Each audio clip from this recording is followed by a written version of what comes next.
यह बहुत ही प्राचीन कहानी है। एक ऋषि थे कौशिक, जो बाद में भारत में बहुत प्रसिद्ध हुए।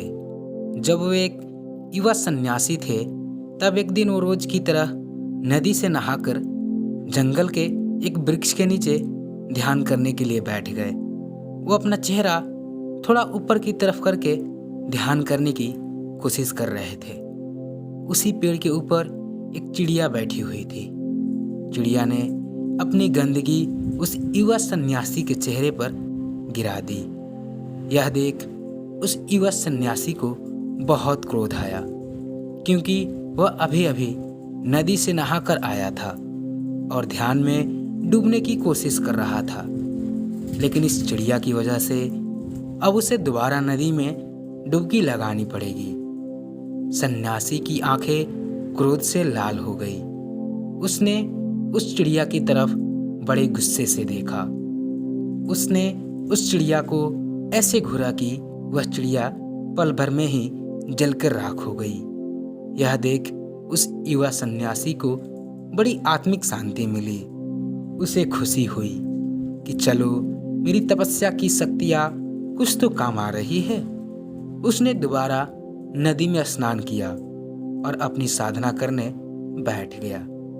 दोपहर होने पर वह भोजन के लिए जंगल के पास वाले गांव में भिक्षा मांगने गया।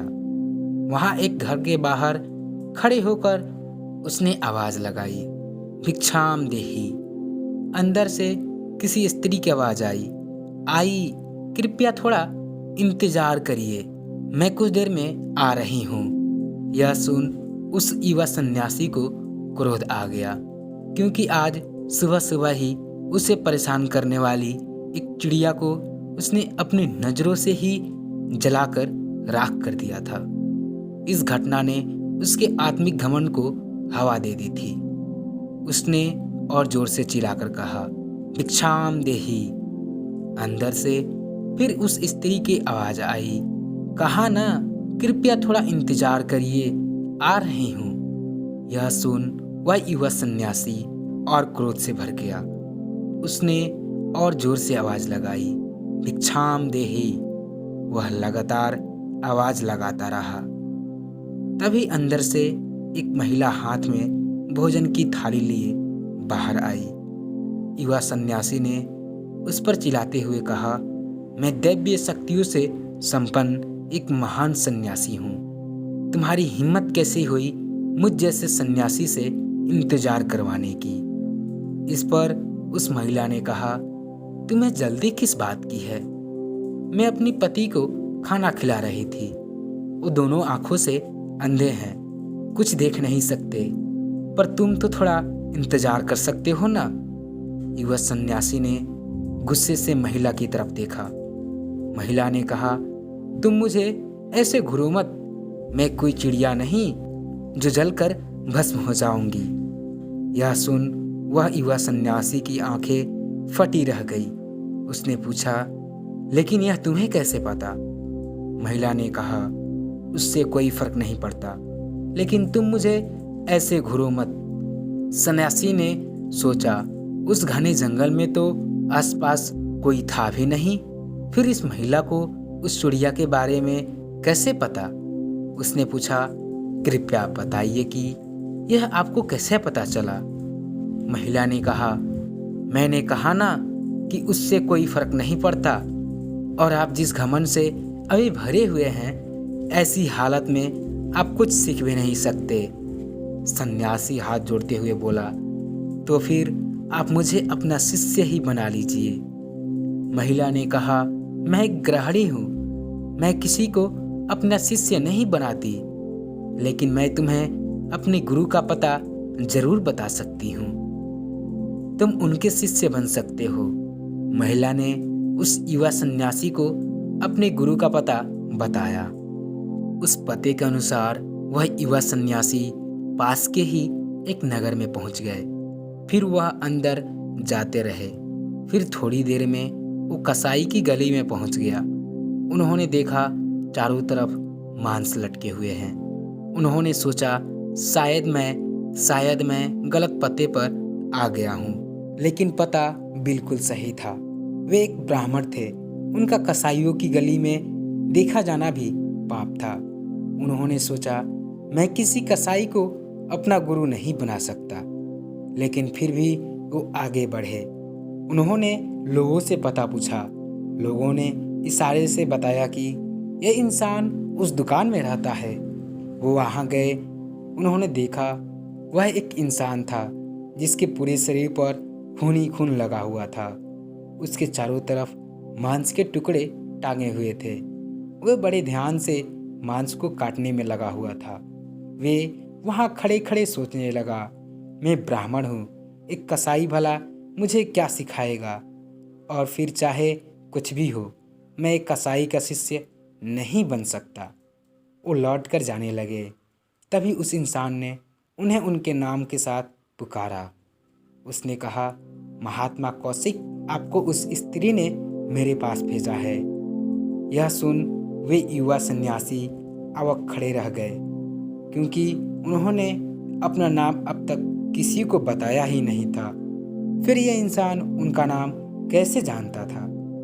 उसने कहा, आप थोड़ी देर इंतजार करिए, मैं अपना काम पूरा कर लूं। वे सन्यासी वहीं खड़े रहे। उन्हें उस कसाई घर में घुटन हो रही थी। थोड़ी देर बाद उसने अपना काम खत्म कर उस युवा सन्यासी के पास आकर कहा, आप मेरे घर चले, हम वहीं बैठकर बात करेंगे। वो दोनों घर आ गए। घर आकर उसने उन्हें बैठने को कहा और खुद जाकर स्नान कर साफ सुथरे कपड़े पहनकर बाहर आया। बाहर आकर उसने कहा, आप थोड़ी देर और इंतजार करें, तब तक मैं अपने बूढ़े माँ बाप की सेवा करके आता हूँ। वो गया। उसने अपने बूढ़े माँ बाप की सेवा की, उन्हें खाना खिलाया और फिर वह आकर उन युवा सन्यासी के पास बैठ गया। उसने पूछा, बताइए, क्या प्रश्न है आपका? उन युवा सन्यासी ने कहा, सुबह वह महिला उस चिड़िया के बारे में जान गई थी और यहाँ आप मेरे आने से पहले ही मेरे बारे में सब कुछ जान गए हैं। आप ये कैसे जान जाते हैं और ये सब कैसे जाना जाता है? मैं बस उसका तरीका जानना चाहता हूँ। उस इंसान ने कहा, बड़ा आसान है, बस किसी भी काम को पूरी भागीदारी और ध्यान के साथ कीजिए, चाहे वह कोई सा भी काम हो। वह महिला अपने अंधे पति का ध्यान रखती है। वो उस काम को पूरी लगन और भागीदारी से करती है। वह उसमें कोई कमी नहीं छोड़ती। मैं अपने माता पिता की सेवा करता हूँ। मैं उसे पूरे ध्यान से करता हूँ, उसमें कोई कसर नहीं छोड़ता। मैंने कसाई बनना चुना ताकि मैं जानवरों को कम से कम कष्ट पहुंचाकर काट सकूं। अगर ये काम मैं नहीं करता तो कोई और करता, और पता नहीं वो जानवरों को मारने से पहले उन्हें कितना कष्ट पहुंचाता। मुझे लगता है कि मैं इस काम को सबसे अच्छे तरीके से कर सकता हूँ। इसलिए कुछ भी करो, उसे पूरी करुणा, भागीदारी और ध्यान के साथ करो। जब हम किसी काम को ऐसे करते हैं तो हमारे खुद के विचार शांत हो जाते हैं, और जब हमारे खुद के विचार शांत हो जाते हैं तब हमारे आसपास जो भी लोग होते हैं उनके मन में चलने वाले विचार भी हम पढ़ सकते हैं और उनके बारे में जान सकते हैं, जैसे कि उस महिला ने तुम्हारे विचारों को पढ़ लिया था। दोस्तों, इस कहानी से हमें सीखने को तो यही मिलता है कि हम कुछ भी करें उसे पूरी करुणा के साथ करें, किसी भी काम से अपनी पहचान जोड़े बिना, जैसे कि उस इंसान ने कसाई का काम पूरी करुणा से किया, बिना उस काम के साथ जुड़े।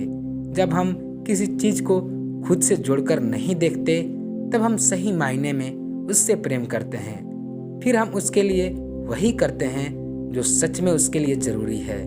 जैसे कि माता पिता अपने बच्चों से प्रेम करते हैं तो उसके लिए वही करते हैं जो सच में ज़रूरी है। अगर बच्चे की तबीयत खराब है और वो कड़वी दवाई नहीं लेना चाहता, लेकिन माँ बाप फिर भी ज़बरदस्ती उसे वो दवाइयाँ खिलाएं, क्योंकि उस समय पर उसके लिए वो ज़रूरी है। संक्षिप्त में कहूँ तो अगर हम किसी भी काम को पूरी करुणा और ध्यान से कर पाए, बिना उस काम को खुद से जोड़े, तो शायद हम उस काम को सबसे अच्छे तरीके से कर पाएंगे।